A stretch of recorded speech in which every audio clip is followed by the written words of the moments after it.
Imagine being out at a park with your family when you hear a commotion and somebody calls for help.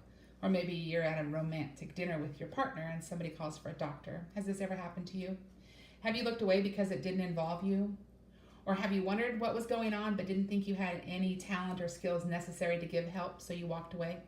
My name is Kelly Stuckey, and I want to share with you the importance of obtaining CPR training and let you know how easy it can be to actually get the training.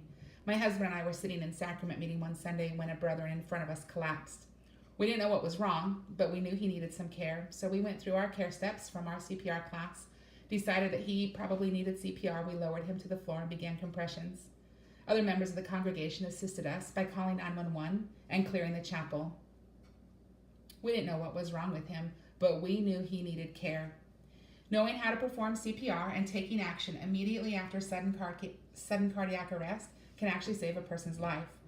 Effective CPR provided right away can double or triple a person's chance of survival, but only 32% of cardiac victims get bystander CPR.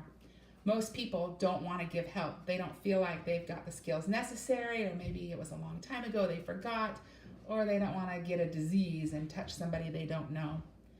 Safety precautions are put into all training methods to help protect you as a rescuer, and obtaining the training can be much easier than you might think.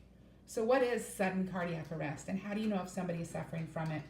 In July of 2016, the American Red Cross issued a statement. It reads, quote, "According to the Centers for Disease Control, sudden cardiac arrest is when the heart suddenly stops beating, resulting in no blood flow to the brain and vital organs.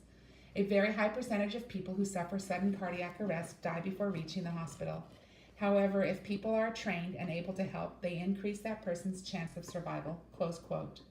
Since we don't come with a little reader board across our forehead that states what is wrong, bystanders need to rely on the things that they know, which is why training is so important. My husband works at the Pentagon, a very large building with 25,000 people there each day, and unfortunately heart attacks happen. He had 2 direct co-workers that suffered from cardiac emergencies within a very short time of one another at the Pentagon gym. Good reason for me not to go to the gym. Both men collapsed suddenly after working out and were tended to by bystanders, airmen and soldiers who had had CPR training. These men and women did not know what was wrong, but they recognized the signs and symptoms, started CPR, called 911, and performed life-saving cardiopulmonary resuscitation until EMS could arrive and transport them to the hospital. Both men lived. They lived because somebody was willing to step in and give that immediate care.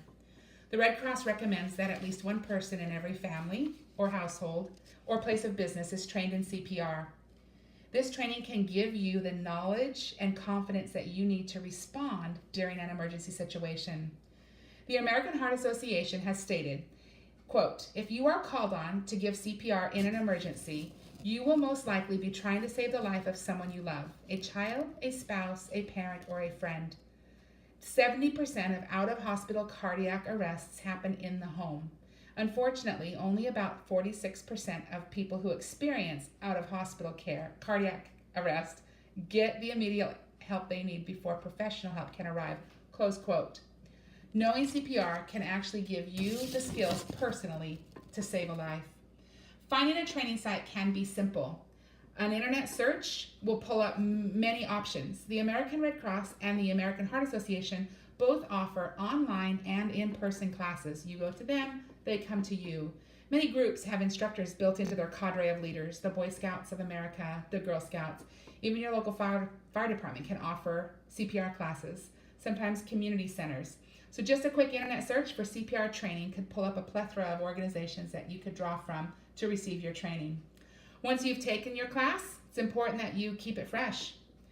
Imagine this. After attending a presentation, 50% of the knowledge that you heard will be forgotten in an hour. After 24 hours, 70% of that knowledge is going to be forgotten. And after a week, there's a chance that you won't remember as much as 90% of that information. So if you attend a CPR class on a Saturday, that following Saturday, there's a slim chance you're going to remember everything that you need to provide adequate CPR skills. So what happens if you've taken a class and a year later you need CPR? Unless you're using these skills regularly, there's a really slim chance you're going to be able to do it proficiently. So it's recommended that you update your skills and take a refresher class to be fresh and crisp in case the need arises for you to actually perform CPR. Now, if you've ever watched a television show or a movie with hospitals in it, there's a chance that you've seen some form of CPR being done. Rescue breathing and chest compressions. Well, in 2012, the American Heart revised its guidelines to include a hands-on only CPR skill. It was identified that many people were failing to step in and give care because they didn't actually want to do mouth-to-mouth resuscitation on somebody. Hands-on only is a simple two-step process. The first step is call 911. The second is to push hard and fast in the center of the victim's chest to the classic disco song, Staying Alive. That song provides 100 beats a minute, which is the minimum rate that you should compress on an adult or a teenager's chest when you're performing hands-on only CPR. In a public service announcement for this new skill, a little man is sitting on a park bench and he says, "If it weren't for disco, I'd be dead." Something to put into your mind to maybe help you remember. There's no hard, fast rule for who suffers from cardiac emergencies. In an article published by the Mayo Clinic staff, there's a list of factors that could contribute but aren't inclusive for cardiac arrest.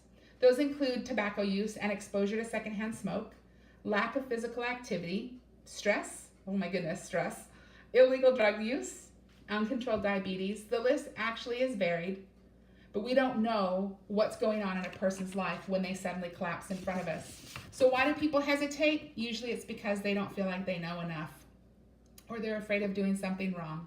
With simple steps such as confirming no breathing and placing 2 hands in the center of the chest, it can be very simple. Failure to act in a cardiac emergency can lead to unnecessary deaths. Don't be afraid. Your actions can only help. CPR is a skill that I would like everyone to know, because what if I'm next? I want everyone around me to be trained and then decide to step up and give care. So get on the internet, find a class, get trained, and keep staying alive.